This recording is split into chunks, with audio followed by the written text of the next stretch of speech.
Sir आपण काही चांदवाल्यांना निरोप द्या.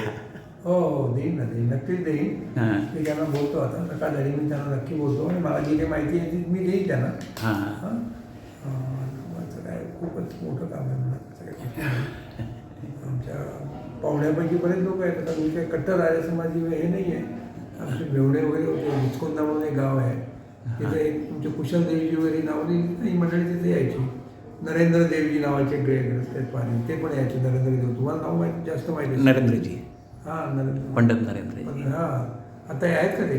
नाही गेले ना खूप दिवस 76ला गेले. हां माझ्या लहानपणीचं जे मला आठवतं ते सांगायला पाहिजे. एक आमचे नात्यात एक होते गंगाधरराव गोजे म्हणून होते मंडळी बा बिस्कून झाला माहिती आहे तुम्हाला? माहिती आहे मला. हां नाव आहे. बरोबर. ते खूपच म्हणजे असे टोटल असे म्हणजे मी माझ्या लहानपणी मी 4थी 5वीत असताना आर्य समाजाचे माझ्यावर खूप संस्कार झालेले आहेत त्याचे बरं काय की आर्य समाज म्हणजे कसं एक पवित्रता.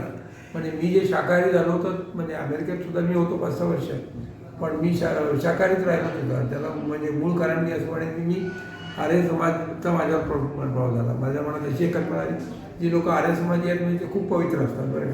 आपणही पवित्र आहोत असं. ठीक आहे. धन्यवाद सर.